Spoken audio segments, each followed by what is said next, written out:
Dude, so we're in a fucking power outage. Yeah, we're in a power outage. But we're recording. Yeah, you wouldn't know it You right wouldn't now, know. but the power is out all through Bonnie Lake. I'm utilizing my only resource of power for this podcast. Yes. So when Haley comes home, she's effed, Yeah. no resources for her. The podcast over everything. Yes, that's just what we do. This is what we do. This is the first. Didn't you say you can charge it in a car? Oh, yes, we can charge it in the there car. you go. So that's nice. So if we drain the whole battery pack on the show, at least you guys can go like drive somewhere, do a little late night drive through date, charge it, come home and enjoy it under lamplight. Yeah. I mean, this There you episode could just cut off in the middle and we would know because the lights would be out. That's true. Speaking of, welcome to the show. Bourbon, belts, blockbusters. You are listening to the Triple B podcast.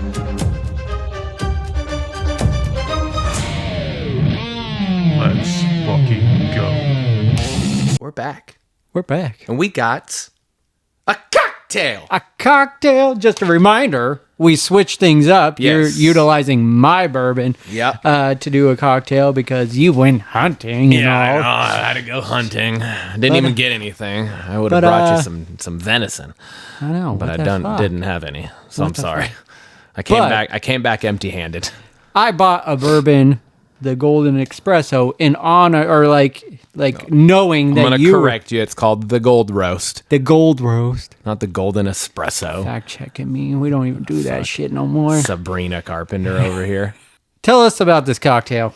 Yeah, so I kind of just whipped this up. It's also not like I like fucking recreated the wheel to do this. I used 3 ingredients, so like this is a cocktail, but I literally looked it up and I was like, I can't just find a name for this. So I just dubbed it the Wake Up Call because I was like, that's solid.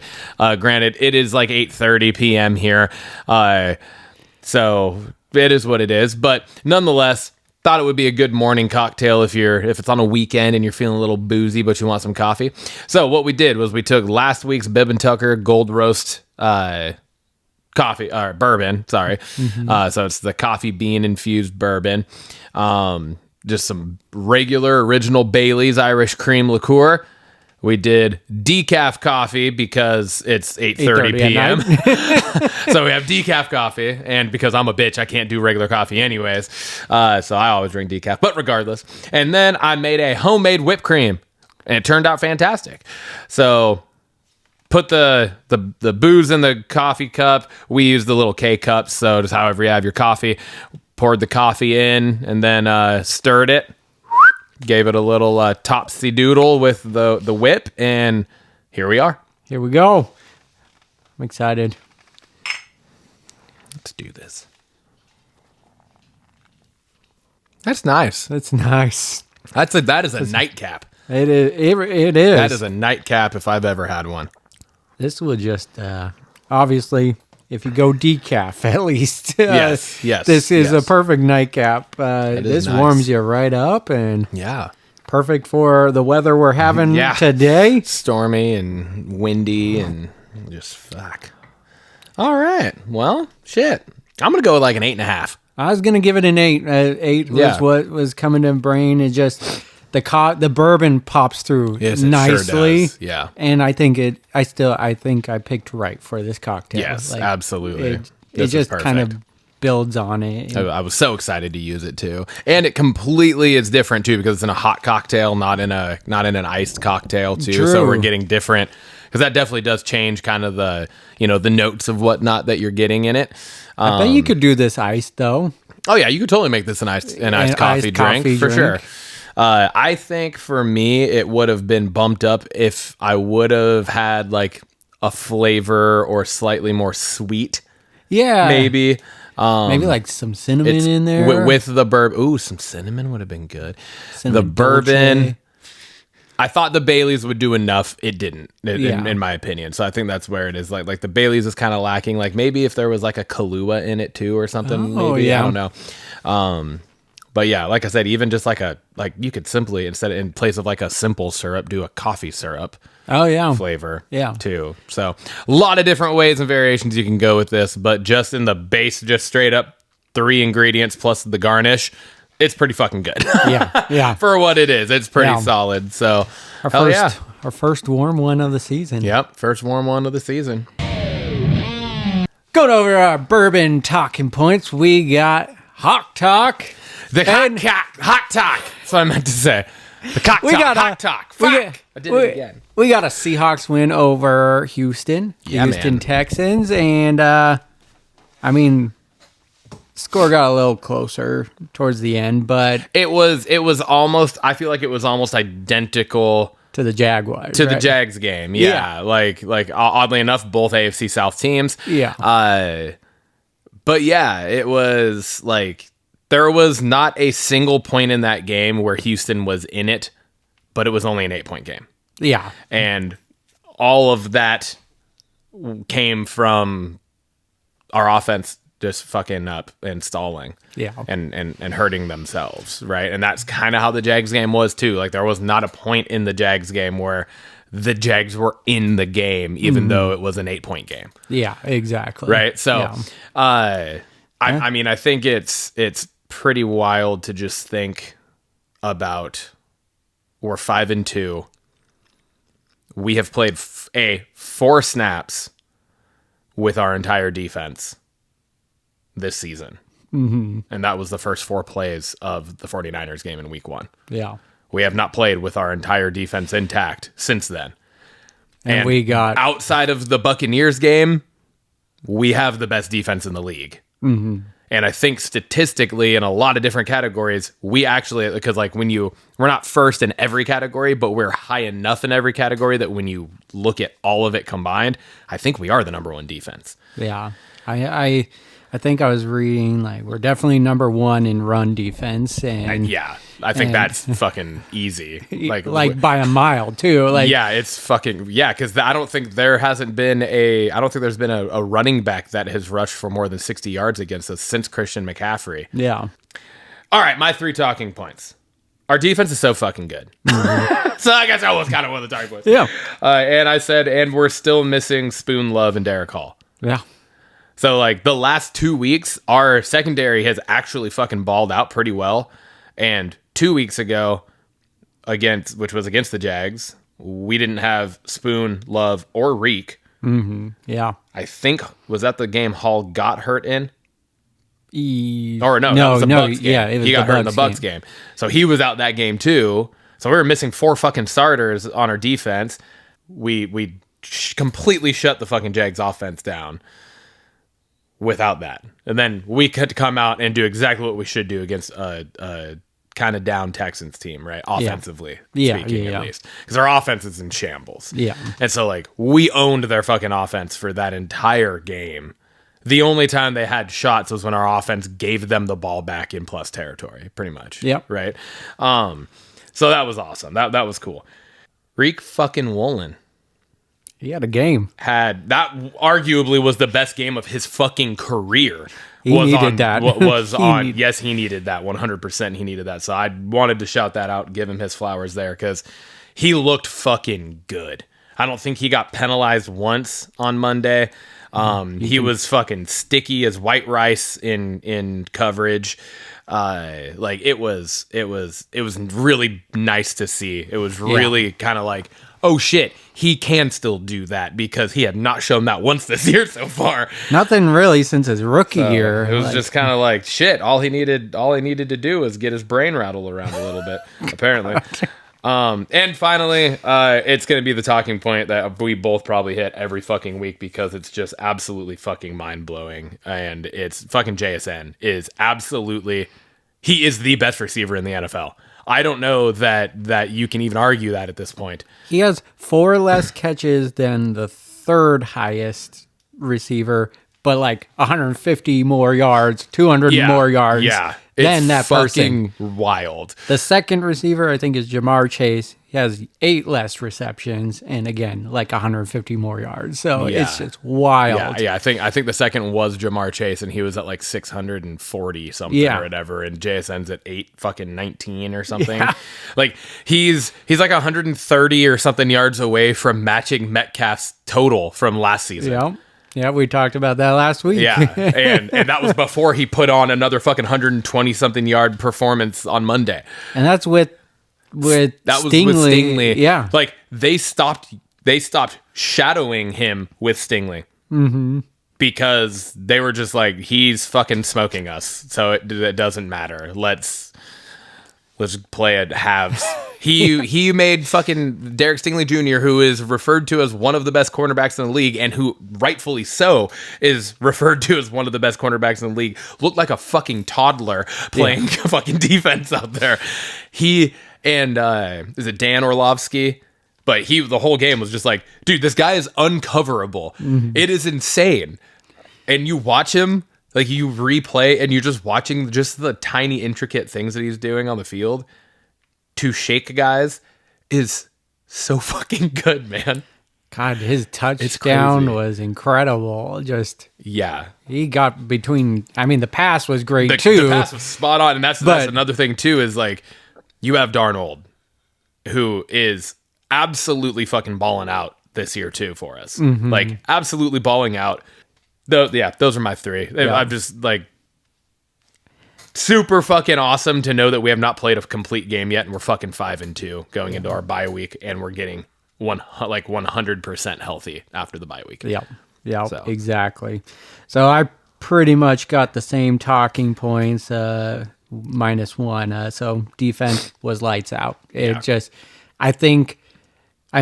My next talking point is we got to fix our turnovers. We gave up 4 and still won the game. Yeah, but that's because our defense. The first time, I want to say it was like the first time ever, or the first time in like the last 30 years, or in the Super Bowl era or something, where they said like a team that has that is what -3 in the turnover and margin still won the fucking game or whatever it was. Yeah.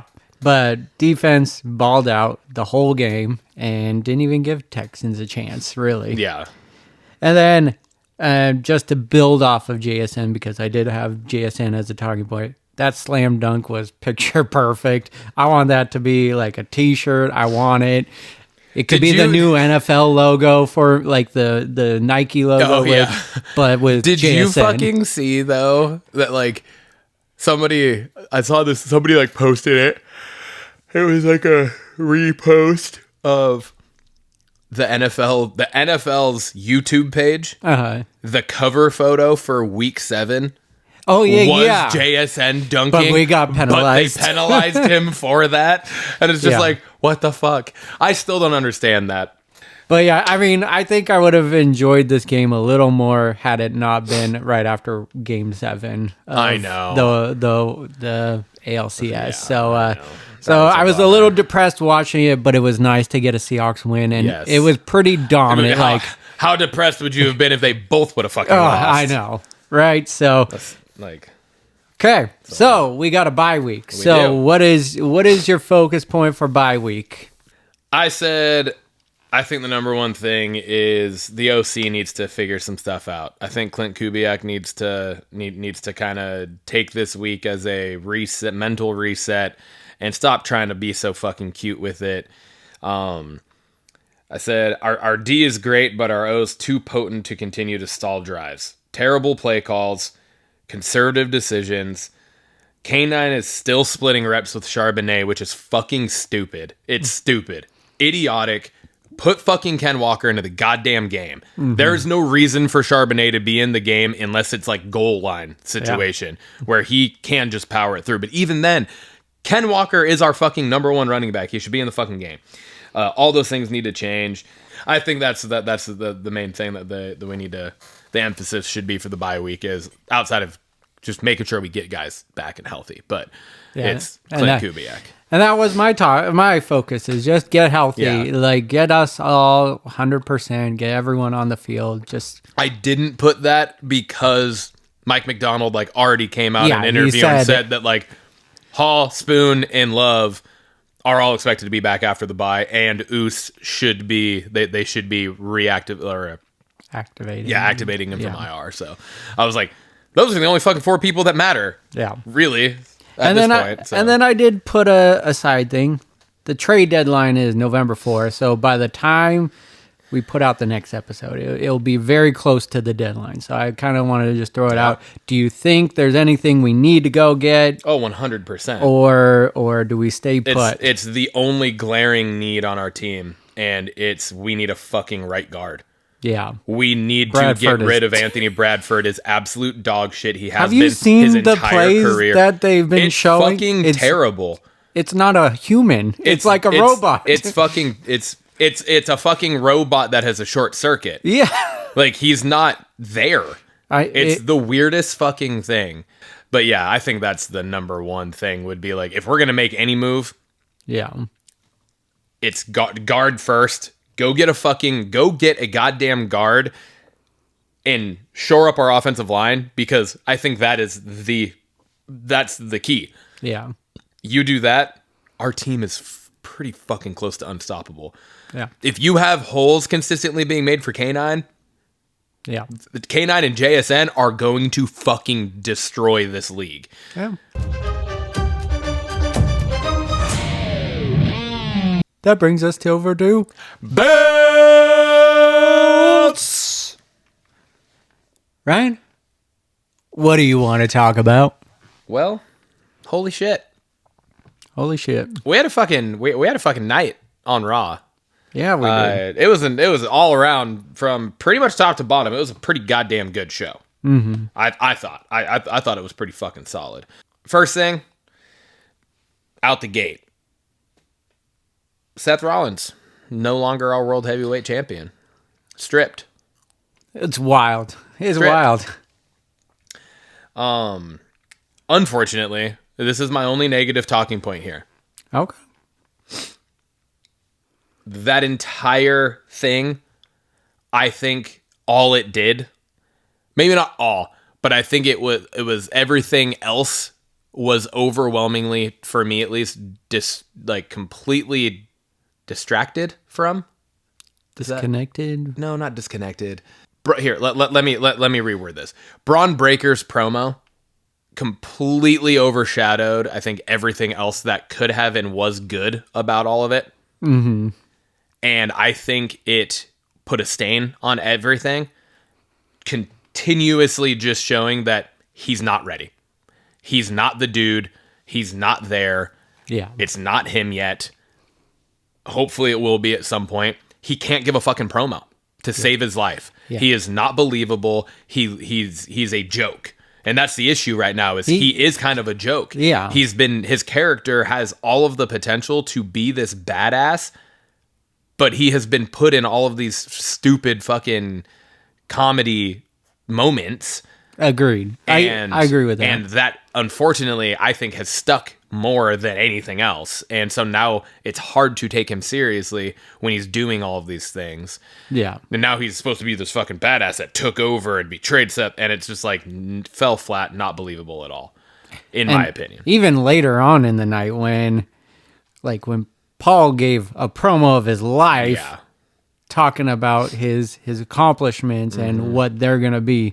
And then just him talking afterwards kind of just took out of it. Like, I agree with you. I think Braun, for how absolutely he has everything in the ring. God fucking given talent in the ring, and just an absolute powerhouse and an animal. He's fantastic. And he has so much charisma in the ring.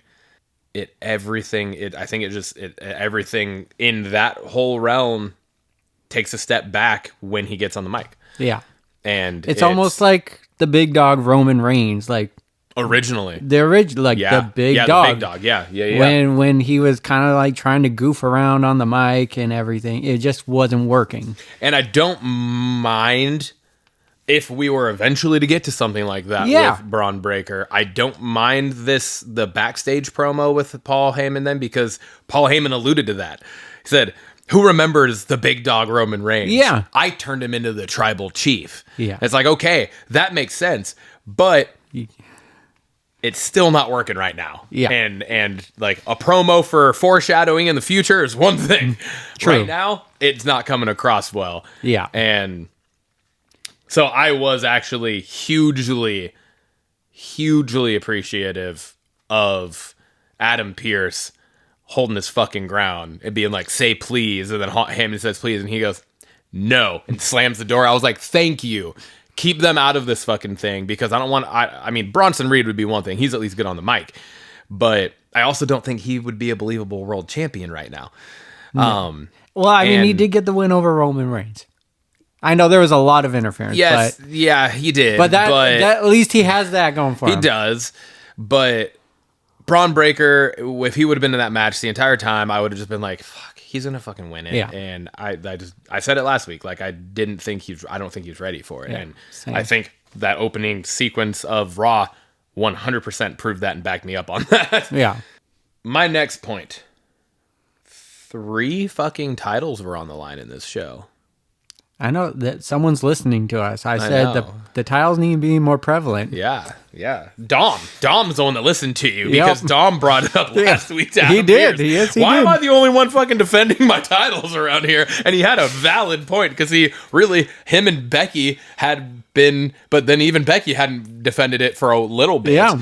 So, I just thought that was awesome. And not only were all 3 titles, or not all 3, but 3 titles were all put on the line, both ICs and the men's tag, they were all fucking banger matches. Yes, they were. They were all really fucking good matches. Mm-hmm. And they all ended in really good ways that made absolute fucking sense. Yep. Right? Like Dom continuing his fucking Shenanigans. his fucking shenanigans, his dirty Dom antics, the Latino cheat, fucking I love it. Eddie Guerrero style of wins, right? Did it again. Yep. And over Rusev, which is huge. That's now the second time he's defended the title against Rusev and come out with a dirty win, but retaining the title against someone who should fucking rip him in half. Yep. Right? Exactly. So it makes sense. Yeah. Becky just fucking DQing herself to just end the match. Fucking beautiful. It was beautiful. It was perfect because it was like not only that, but it was also, I wasn't expecting it for some reason. No. Should have been, honestly. Like, I we mean, probably should have been at this point. Maxine but I just continues to wasn't. surprise and Maxine looks fucking fantastic in the ring now. And this is the thing I was saying it to Lindsay, because we were all just kind of watching Raw. And I was like, this is so fucking cool during the match. Not the DQ part, but just like during the match. This is so fucking good. And she's like, what? And I was like, 6 months ago, Maxine was dog shit in the ring. Yep. Like absolute dog shit in the ring. She's going toe to toe with Becky. But this is what Becky does. Mm-hmm. This is the brilliance of Becky Lynch. She is so fucking good. She is so far past most other fucking people in this business that she makes everyone else rise to her level. Mm-hmm. When they're in the ring with Becky, they are fucking good. Mm-hmm. They don't have a choice but to be. Yep. And that just showed now twice with Maxine in the fucking ring in the last 3 weeks. Yep. Right? Like, Maxine has the absolute 100% the best Maxine has ever looked in the wrestling ring that we have ever seen were these last 2 matches that she had with Becky. Yep. Fantastic. Absolutely phenomenal. And I think a lot of that credit goes not only to the hard work that Maxine is putting in, obviously, but I think a lot of it does go to Becky. Yeah. You know, she's one of those where it's like we talked about with Rhea and Liv and Io, where it's like they make other people look good. Yeah. People that aren't necessarily the best, they make people look good in the ring. And Becky might be the fucking best at that. Yeah. I if you just rewind, I think it was last year, maybe even the year before, but there was a match Maxine had with Rhea Ripley when she was champion, and she did not shine in that. That was like a big letdown match. Like, true. Where we're all like hoping for the best, and it just didn't come across. Yeah. So it just shows the hard work that she has put in. Yeah. To put on come such a long way, and Absolutely. so it's been great. And then to your point, Becky is just you look at any of her matches, they're all good. Yeah. And it's to your point, you gotta come to her level. I think it would be difficult to find Becky Lynch matches that are Not subpar. Yeah. You know. And then that final title match was the tag titles, where there was a part of me that was like, okay, it's the second time since July or whatever that Judgment Day that they fucking defended the titles just like their last fucking run. They need to drop the titles. But I was also like, are they going to really drop it to a thrown together tag team of AJ Styles and Dragon Lee? Well, they fucking did it. They did it. I like it. I'm not a huge fan necessarily of the random thrown together tag team that we've talked about in the past, but they haven't done that as much lately. So that is nice. That's refreshing. But I do love that we're getting into the end of this year. We know AJ Styles is retiring next year, and they at least put fucking gold on his waist. Yeah. Right? They Agreed. put gold on his waist. Yep. After fucking edging us with the goddamn IC situation with Dom, making us think they're going to put a singles title on him. Yeah. And at least they put gold on him because he fucking deserves that. Like, he deserves, let him go out fucking good. Whether it's this tag reign, maybe it ends and it leads to a fucking solo run again or whatever. Or it's just the tag reign until he's done. I don't know, but at least he has gold. At least he's got within gold. this last, what's going to end up being this last 12 months of his career. So that was nice. I like it. Kabuki Warriors. Okay. This is going very quickly off of what I was just talking about with promo giving. Mm-hmm. And I'm flipping this bitch on its head. That was hands down the best fucking video package promo that I have seen in so long. Mm-hmm. I was 100% in, and this was reading subtitles, but they were doing it in such a good fucking way where it was back and forth between English and, or is it both Japanese? Is that? I believe so. Yeah, Yeah. because I know Kyrie, yeah. I'm pretty sure they were going back in and out, which was very well done. They navigated that fantastically because when they were going out of English, it wasn't super long running things, right? So for the majority of the direct, focus audience doesn't speak Japanese. Yeah. I thought that was very well done. Because it wasn't like having to read subtitles and taking you out of the moment. You were fully into it. And I just wanted to throw that out, that I was like, that is absolutely fucking phenomenal. Yeah, I thought it was great. And this was 100% I was like, oh fuck, they're here. Let's go. This just gave a shot in the arm to the women's tag division. Agree. I was going to say, I was like, this is the best Needed. that Kabuki Warriors has looked. Yeah. Like, they got something behind them now. They got good heel heat behind them and everything. And then you promo got the full turn in Kyrie. Yes. Which was, I think that was the switch. That was what was needed. Yeah. Agreed. Agreed. And my banger of the night. I don't know where you think I'm going to go with this, but Stephanie Vaquer versus Roxanne Perez. Yeah. Was such a good fucking match. Yes, it was. I'm going to say that up until a certain somebody came out, because you just know how I feel about her, but we don't need to talk about it. That part I was like, I'm good. I'm over it. Yeah. But everything during the match, chef's kiss. Yeah. Absolutely fucking flawless and phenomenal. This, we were just watching future WrestleMania main events taking place for world titles. This is the future of the women's division right there in that match on Monday Night Raw. Yep. Is Roxanne and Stephanie Vaquer. So they're both so fucking young. They're both just getting into, if maybe not even yet their prime. You know what I mean? So fucking good. Yeah. I agree. I was thinking the same thing watching that match, and Roxanne Perez is so good in the ring too.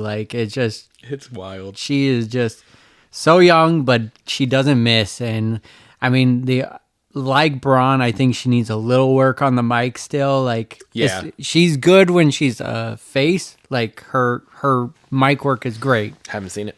But well, yeah, because you didn't watch NXT when she was there. But I haven't seen heel, it. She's been a heel since she came on. It just, I mean, yes, the whiny heel works, but I don't know. It for me, there's something missing from it. But her in ring is just on point, and to your point, that was what future WrestleManias are going to be. Is those two? So I loved it, and I'm like all of this just and this just popped in my mind.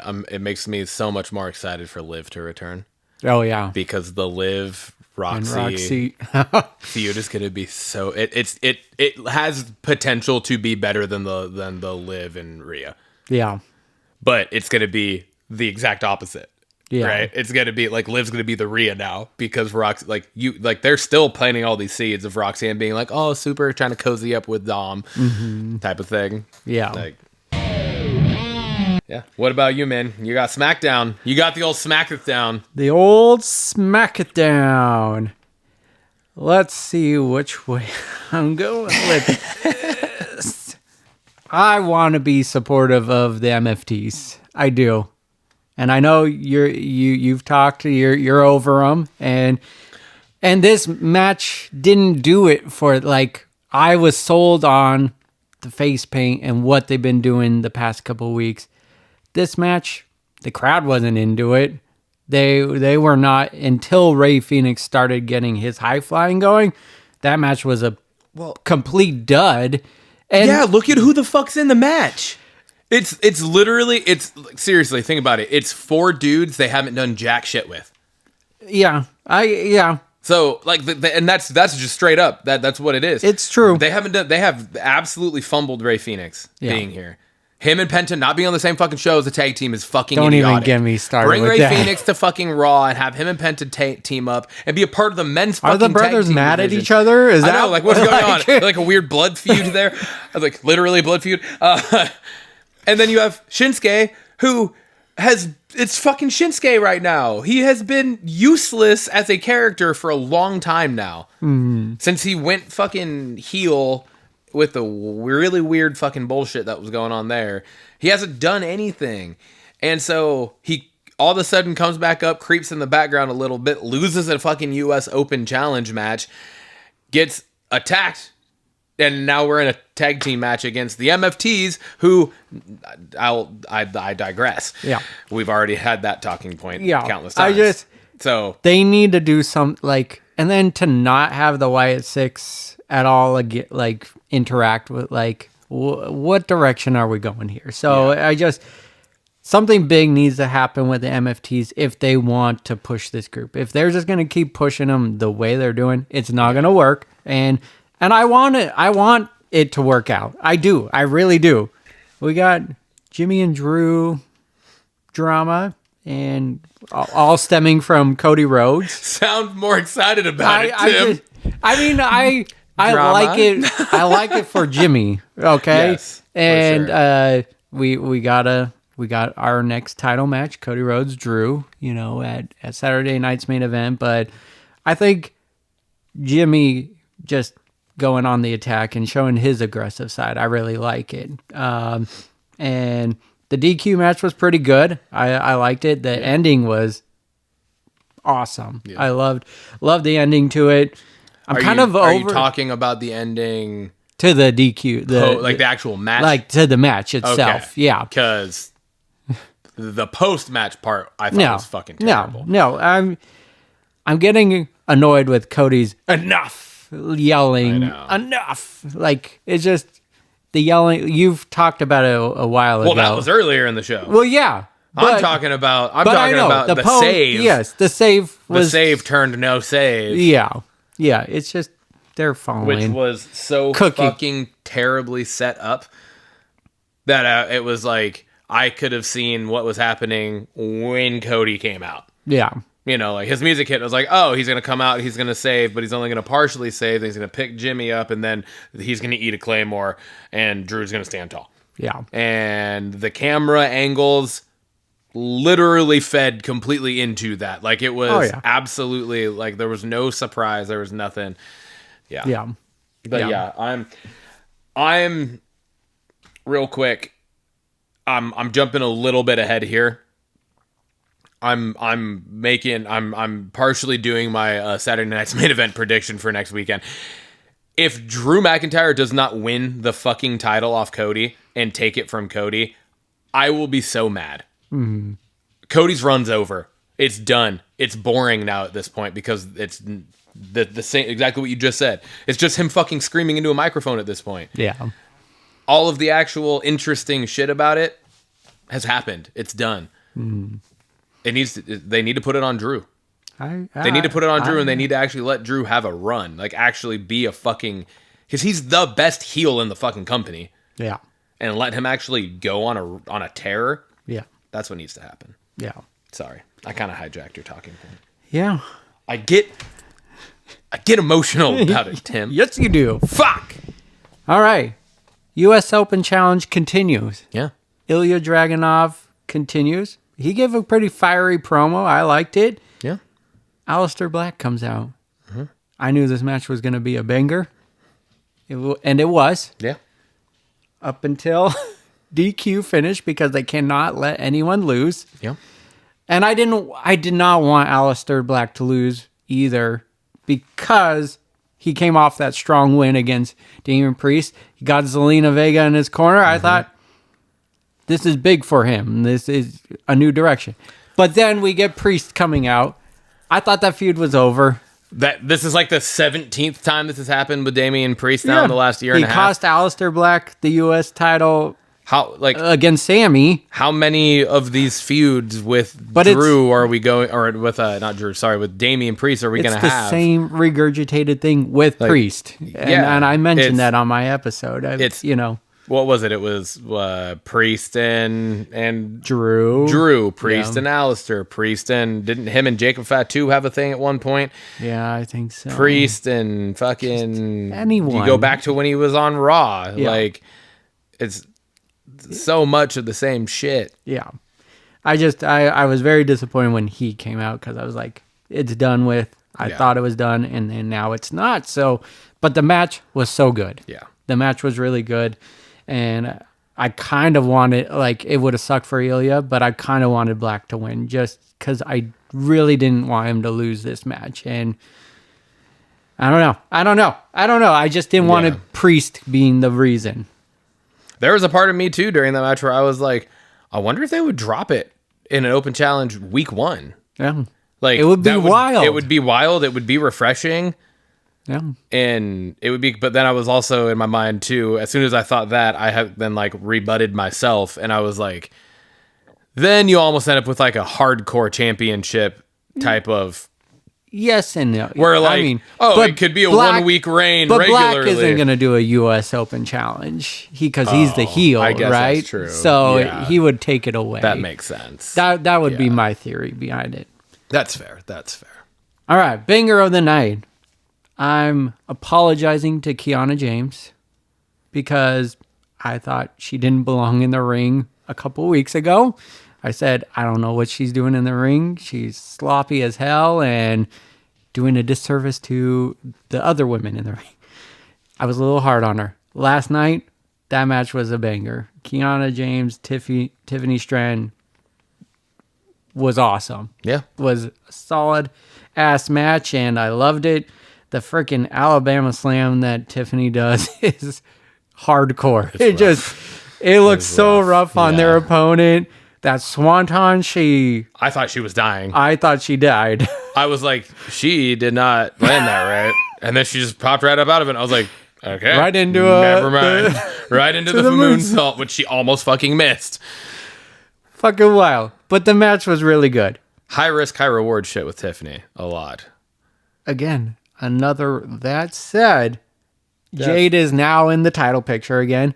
I was liking where it was going because I was like, Jade could go for the U.S. Women's Championship. Get her going on the lower card to let her build up. I know. What do?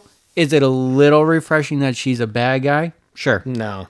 I would say a little, but I'm not excited because, again, this is just she hasn't improved in any way, shape, or form. In any way, shape, or form since the first match she had with Tiffany. This is now going to be the third time she's challenged for the world title in the last 3 months. I get it. That she's going to win it. That's the fucking bullshit part about it. They're not having her fucking go 0-3 against Tiffany for the world title. I agree, and I have that same feeling. It's fucking bullshit. But at least with the heel moniker, she doesn't have to be great in the ring anymore. I'm not giving her an excuse, but it gives her an excuse to a little point. But anyways, but why is it because a heel? Why is the expectation less for their because ability they in can the ring? just do heel tactics and just They still have to fucking wrestle, Tim. I know Heels don't just come out and pull fucking one trick pony shit and just leave. But you watch them; they Look do at a lot of Becky. different. Look at Seth. Agreed. Brock. Those are the exceptions.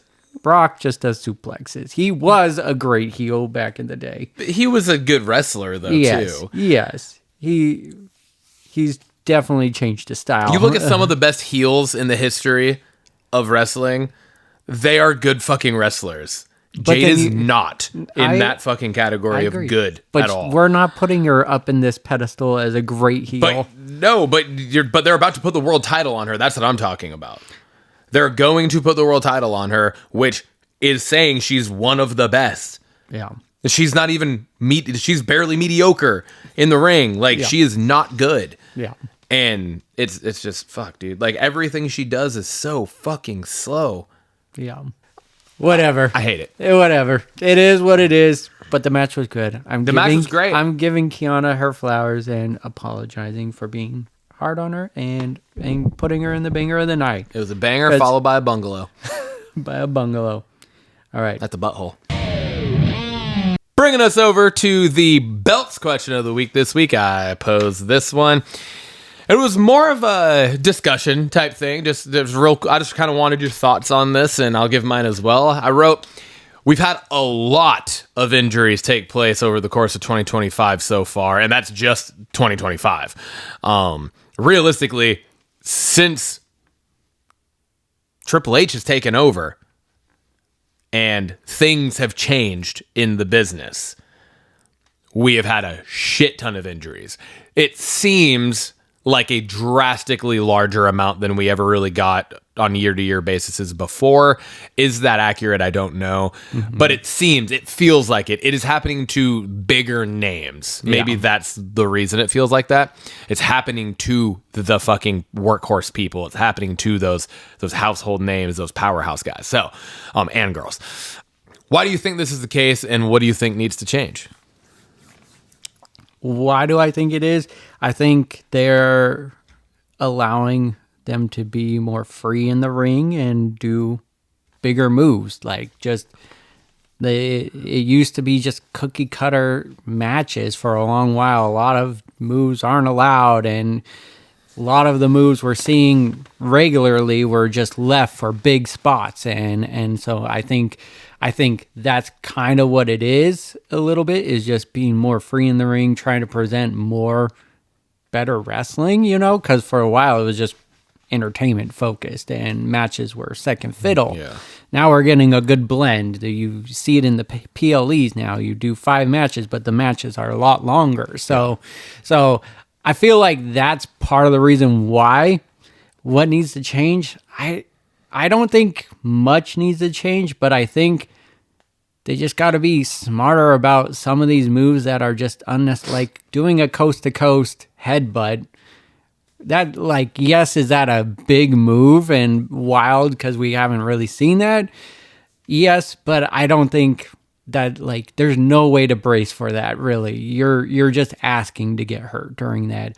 Or the sunset flip off of the top turnbuckle to go into a powerbomb where they, buckle their legs every single time.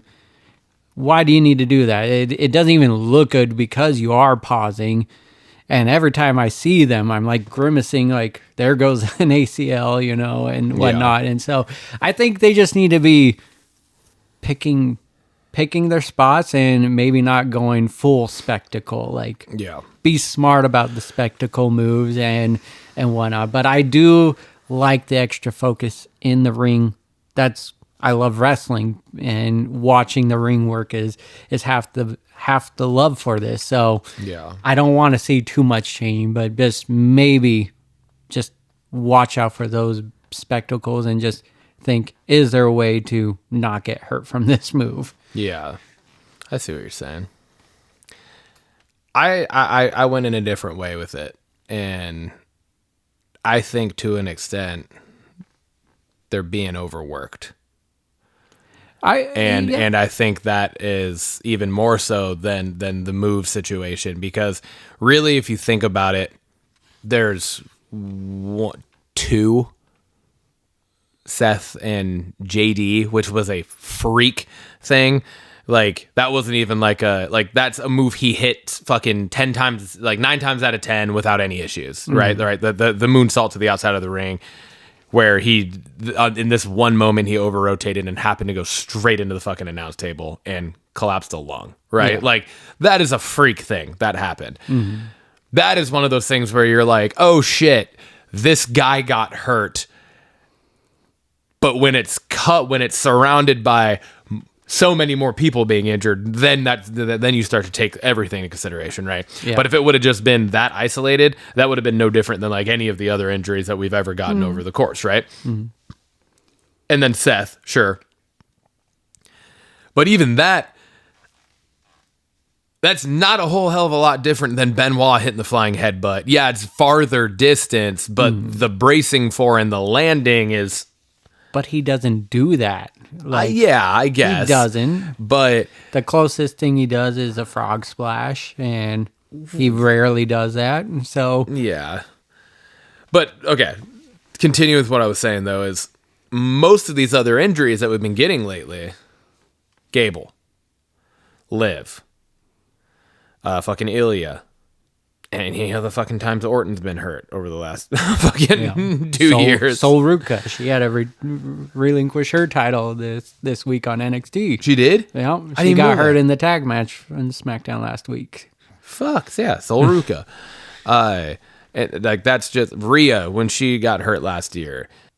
There's one specifically that is fucking eluding me right now that I... KO. Oh, KO, yeah. Thank you. KO, like all of the shit that he did, and he got hurt in some like fucking ridiculous thing. Like, it wasn't even in the fucking crazy ass ladder match he had. Yeah. Right? He got hurt like kind of randomly. Yeah. Right? Most of those things are things, even, and I would even argue it's a move he doesn't necessarily hit, but it's not that much different than most of the bumps he takes. Yeah. You know what I mean? Like, just going to the mat. Right? It's very similar to the idea and the concept of Liv getting the fucking drop toe takedown thing or whatever the fuck it was, and she hits the mat. Yeah. I think the biggest issue is they are not being allotted the adequate amount of time to actually for their bodies to recover from certain things, and so their bodies are weaker, and so when they're doing certain things, Rhea getting pushed into a wall last year and fucking up her shoulder, that is no different than getting fucking Irish whipped into the fucking barricade outside. Yeah. You know what I mean? Yeah. Or it's going fucking shoulder straight into the fucking, the turnbuckle, the post, right? The ring post, any of that stuff. Like, it's no different, but I feel like with the drastic increase of live events, PLEs, and like the televised shows and everything that they have, the amount that they are showing up at, like, some of these bigger names too, showing up on NXT and wrestling on NXT, like they're wrestling potentially fucking 4 times in a week. Yeah. Not counting live events that aren't televised. Yeah. You know what I mean? So I just feel like there's to an extent, I mean, dude, it's like every fucking 2 weeks we're having a fucking show on Saturdays now. Yeah. It's fucking ridiculous. It's too much, in all honesty. Like, it's too much. And I think that's a bigger reason, or a bigger component of what is leading to some of these injuries, because I don't feel like we've ever had a situation where we've had this many main roster name people, like big people, injured all at the same fucking time. Yeah. Like this. Yeah, true. I think you got a point. I think because we kind of complain, it's just they're not rotating anyone in. It's just leaning on people. Cody, leaning on Seth, leaning on Like they're just leaning on the bigger names instead of letting someone come up and have a one-off match. Like, at least they're doing that with Maxie now and whatnot. So I agree with that. I think it's just they're leaning too heavily on them and not giving enough rotation in there.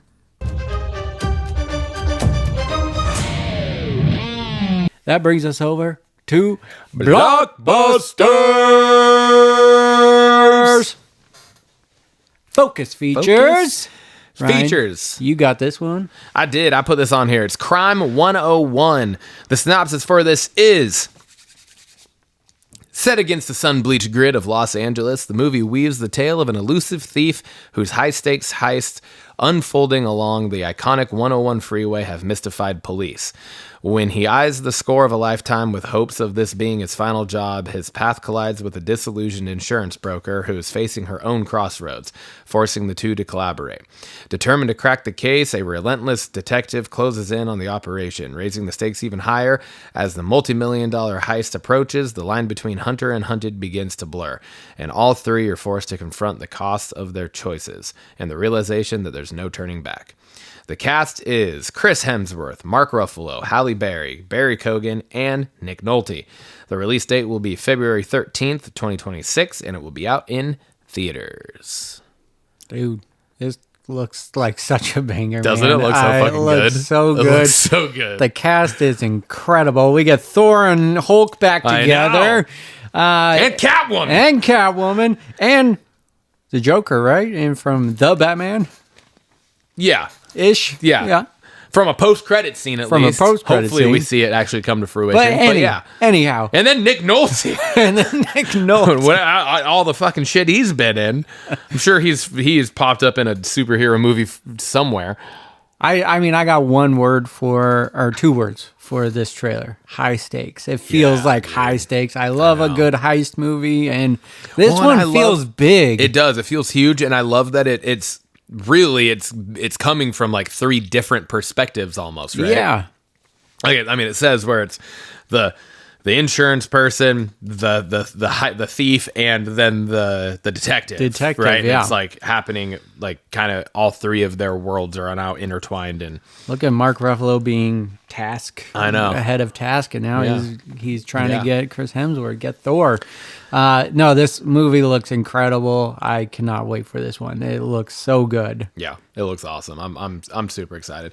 I hadn't seen or heard anything about this before, and I just saw the trailer, and I was like, what the fuck? I was like, holy shit.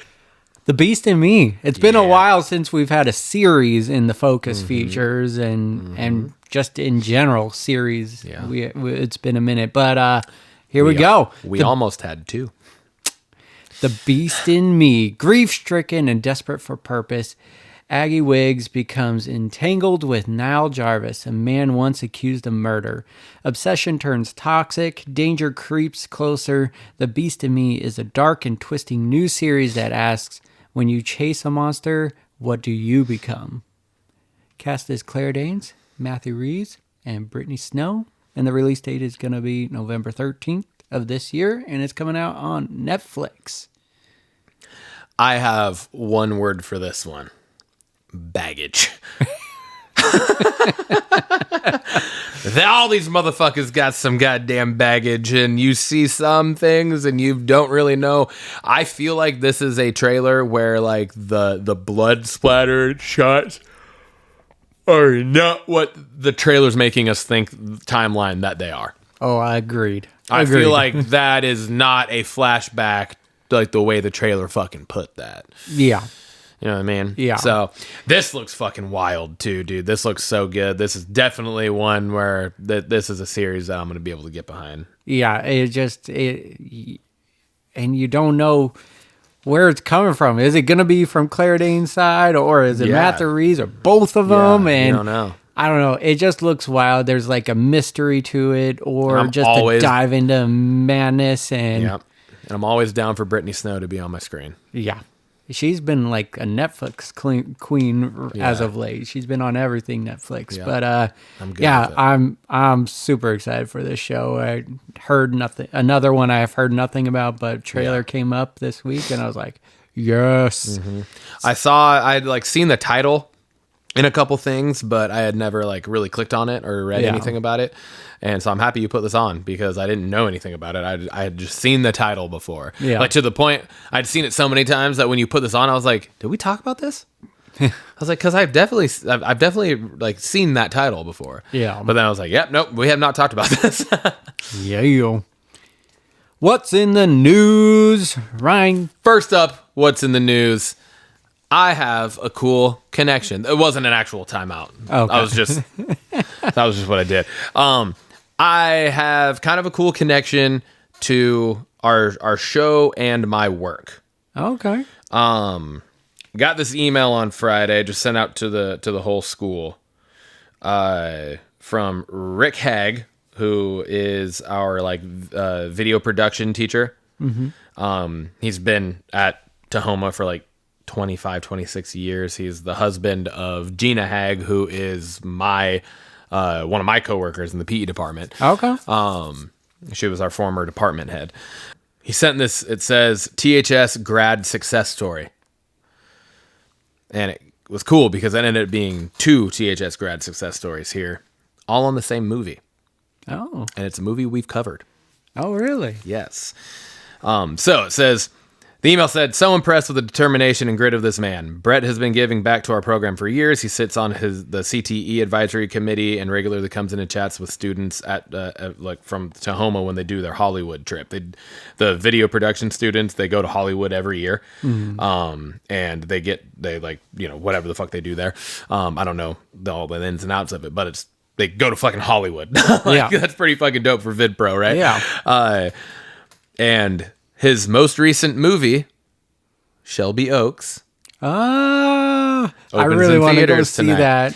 So this guy, his name is Brett Bachman. Mm-hmm. He's like a video editor of some form or something, and he was brought in. It says he was brought on to help cut in new footage for the new horror movie Shelby Oaks. So his name is credited on the movie. Hell yeah. He's a former THS grad. And then he sent another email and said, oh, I forgot to mention, Shelby Oaks was produced by Paper Street Pictures based out of Austin, Texas, co-founded by Tahoma grad Alex Uding.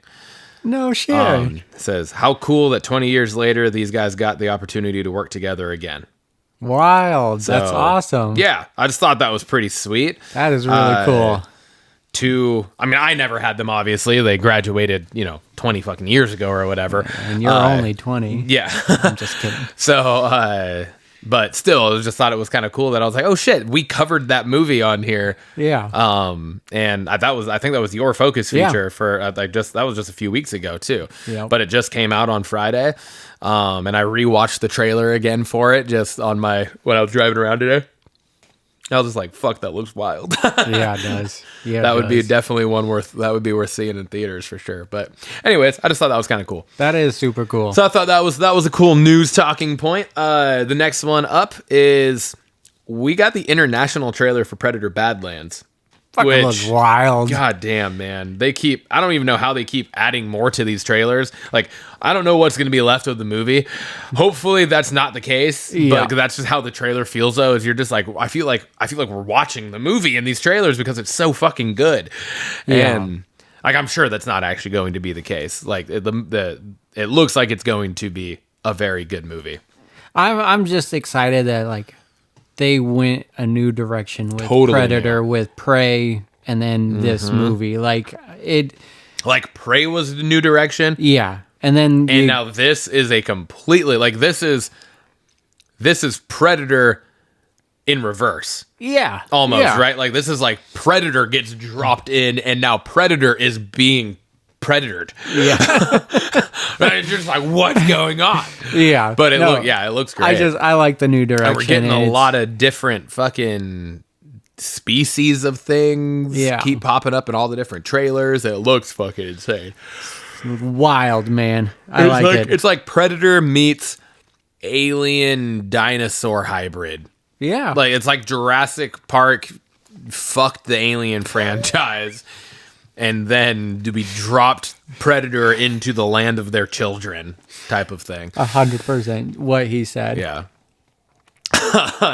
Next up, we have Malice.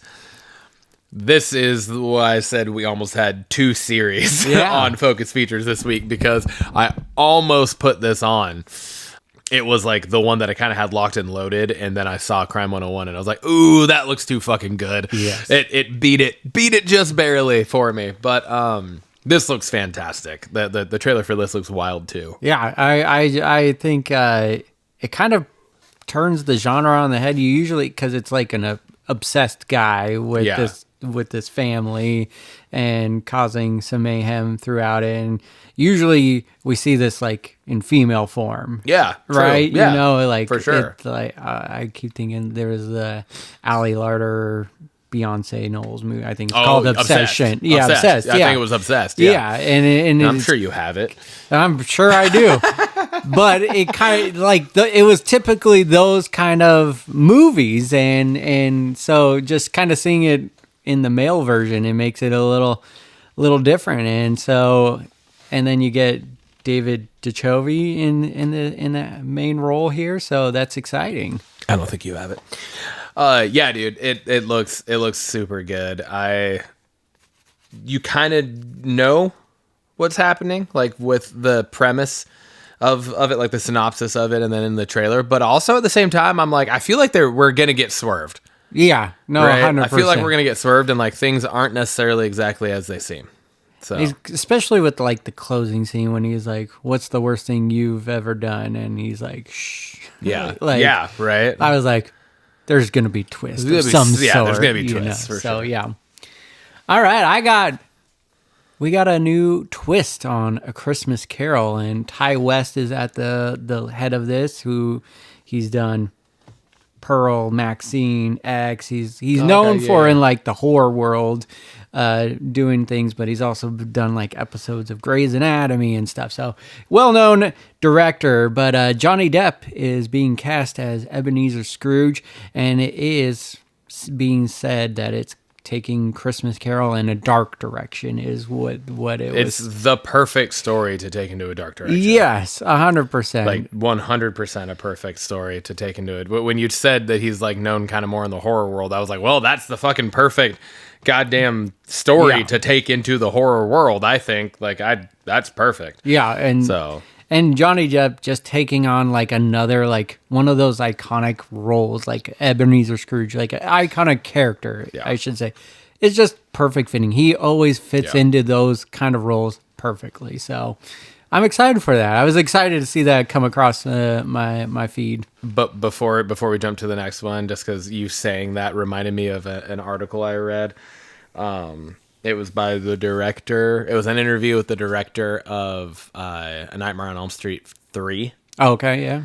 I forget the guy's name, but he was talking about like the idea of him potentially ever doing a new Friday the 13th, Nightmare on Elm Street movie, and who he would want to play Freddy and all that. And he obviously the first he said was Robert Englund would be the go-to, but if Robert couldn't, then like who in that case? And Jim Carrey is the name that popped up as playing Freddy Krueger, and I was like, holy fucking shit, that would be fantastic. It would be so good. Because it would be, and he said like it would obviously have to be in a complete like reinvention of it, and everything would have to be different. Yeah. They couldn't just be like, oh, it's just another one in the line, right? They would have to be like a reinvention of it, but that would be wild. That would be wild. That would be absolutely wild. So just you talking about Johnny Depp being cast as one of those iconic characters in this darker role, like that just made me. I was like, oh yeah, that's right. I read that, so I want to throw that out. That would be wild. Is that actually a thing? No, but it would be so news, cool. But I just thought the interview was like a good talking point. Interview is news, so yeah. I like it. Next up, we get finally the official trailer of Pluribus, which also doesn't give away a lot either. Still don't know what the fuck the show's about, but I'm still loving the marketing on this because I feel like it's like a fucking like a Matrix meets something. Yeah. Like Right? Like- Pleasantville or Truman Show. Yeah, Kind of like that. There's Speaking of something Jim Carrey. weird, or like a fucking Westworld. Oh, That yeah, show, yeah. that kind of thing, where there's like the reality that we're going to initially see is not actual reality, and it's like some form of simulation type thing, right? I'm very interested. I'm very intrigued in this, and that is saying a lot, because these trailers they've been putting out have been absolutely enticing with absolutely zero fucking anything. Yeah. Right? It's like that's all credit to the fucking directors of these trailers, because holy shit, man. There's a lot of excitement that what I've seen online for this show and for how little they've given away. This is the third time we're talking about it on the show. So Might be the fourth time. yeah. Because weren't there 3 trailers? Weren't there 3? Well, we talked about it. Me and you talked about it, and we talked about those 3 trailers. And then I followed up another on my solo episode about it, because there was another like little quick teaser. Well, we talked about it twice on the show. Okay.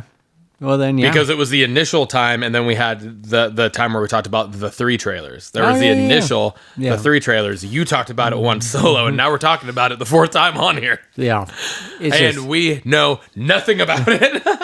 It's wild, and I'm so excited for it. So it looks great. It's right around the corner. I think November 3rd is when it's debuting. So that brings us over to our special segment of the show. We got our October Bingecap. Ryan, what have you been watching this month? Brosif, not a lot of titles, but only one movie. Oh, no, I guess, okay. 3 movies. You watched Superman. Well, okay, yeah, that's true. There you go. I never remember to put, I guess 3 movies, because Frozen 1 and 2 is on repeat in my house. I didn't put Superman on here. I always forget to put the ones that we do for the show, but that is part of it. So Superman too. Okay, so Special Forces.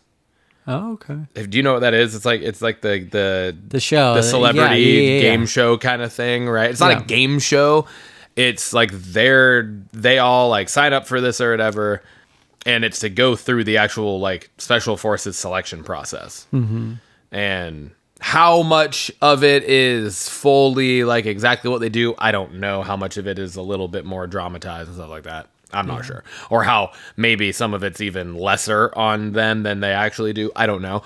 But they are going through a form of selection process for Special Forces, and it's like they're all getting paid for this the same amount regardless of whether they get out day 1 or they make it the whole way through.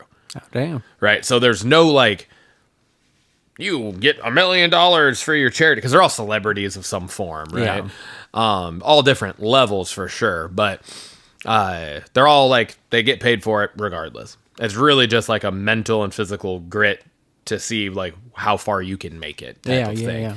Being a celebrity who they're not having to fight or work all that hard for a lot of stuff at some point in their life now. Most of them are like Golden Tate and Cam Newton were on season 3. Yeah. Right. Where it's like, you guys are pretty well off as long as you were smart with your finances, I guess. Yeah. But you were doing okay. The show's pretty fucking cool. Like I was grit. Lindsay watched season 2 when I was hunting, and then like the night, Wednesday or Thursday night or whatever night I ran that week, I was getting ready to go on a run, and I was like walking out the door like, what is she watching? I gotta go on a run, but I want to know what the fuck's happening, because I was gripped within the first few minutes of it. Yeah. And she was like, I'll just go on your run. I'll pause it. We can watch it when you get back. She's like, I got to get some stuff done anyways. And then we watched the whole season 3. We're going to jump back because none of us have watched season 1 yet. And then season 4 is airing right now. So it's pretty good. Nice. I would definitely recommend checking it out. We're on Dancing with the Stars weekly. We're 1 episode behind right now. So yeah, we got to catch up there. But Only Murders in the Building, again, same. We're 1 episode behind. me being gone for hunting put us a week behind on everything. Frozen 1 and 2, like I said, on repeat in our house. That was like half of the stuff Lainey got for her birthday party today was Frozen related. Still working my way through Devil in Disguise. It's such a good fucking show. Yeah. So I'm watching that. Unfortunately, I'm watching it in like chunks and pieces here and there. Yeah. Because again, that's not one that I'm going to watch with Lainey around. Yeah. So, And not Lindsay probably either. Superman. Yep. And then me and Lindsay watched this one last night. The Lost Bus.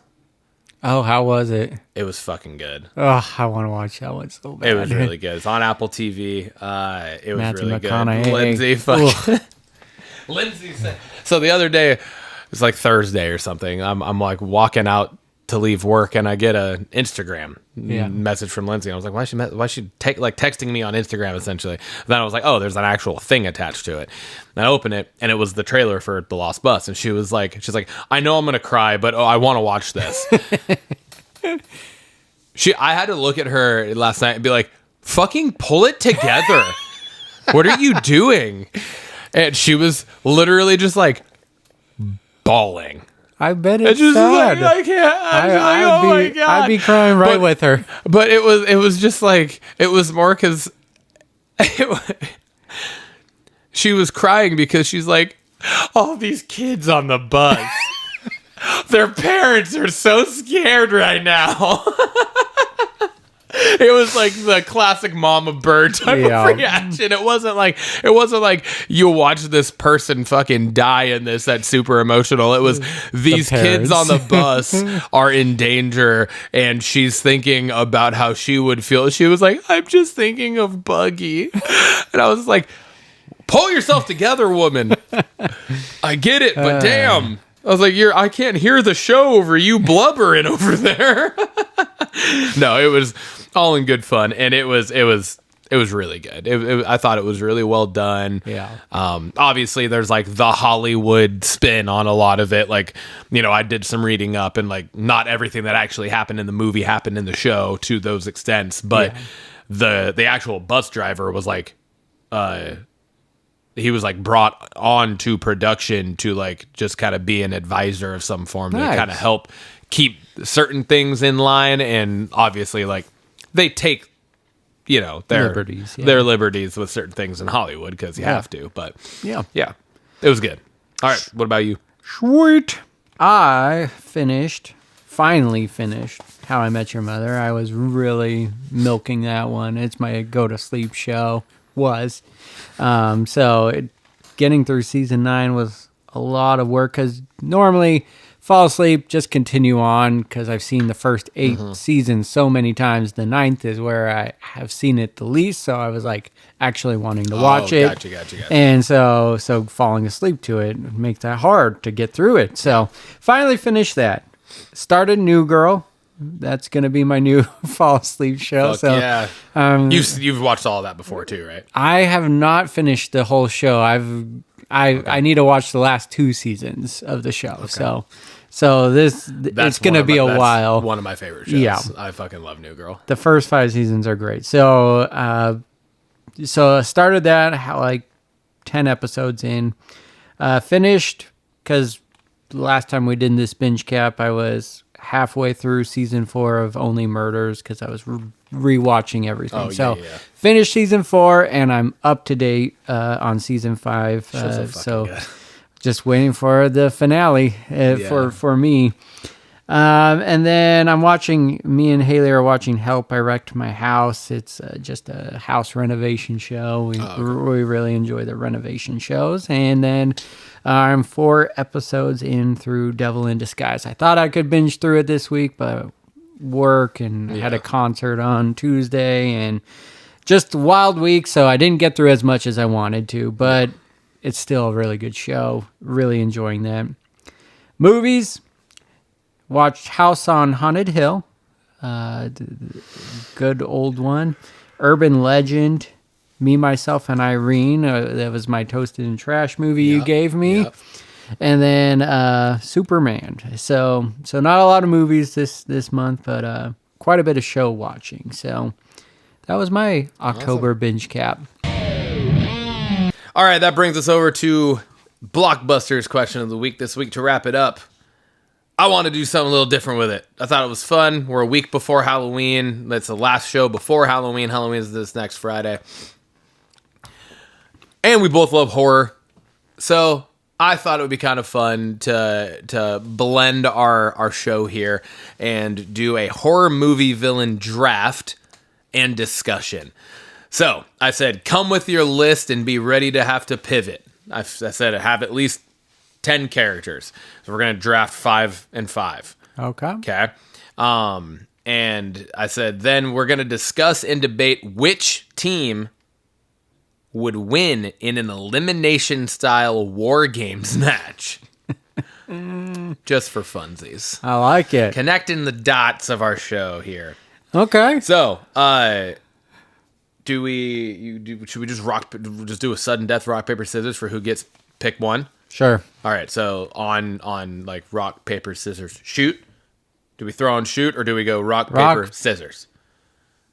Rock, paper, scissors. I'm going to screw it up if I do shoot. Okay, so just 1, 2, 3. Okay, yeah. Okay. I like it. You ready? All right. Sudden death. Rock, paper, scissors. Fuck, I went shoot. Okay. Rock, paper, scissors. Now you fuck it up. Rock, paper, scissors. Fuck, okay, you get pick one. All right. Now make sure you check them off as you go. Yeah.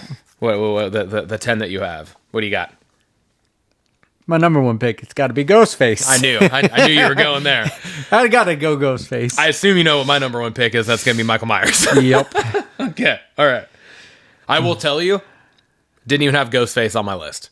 Because you knew I was going to... I wasn't going to take Ghostface from you. I mean, honestly, it's not a good pick overall. Guy is clumsy as hell in every fucking movie. It is true. He's not the most precise killer, but he is pretty brutal. Yeah. We'll give him that. Freddy Krueger. Fuck. Damn you. Pennywise. Solid. Specifically, the new Pennywise. I like it. Megan. Ooh, that's good. Little android. Okay. I'm going Aunt Gladys. Fuck. Not on my list, and I didn't even think to put her. That's a good one. All right, so you got 3. Going with Jason. Okay. Valak. Fuck. Yeah, it took you a second, then you were like, fuck, I do remember who that is, and god damn it. Yep. Yeah. All right, I'm going to see if you allow this one. Okay. Death from Final Destination. If not, I got to back up.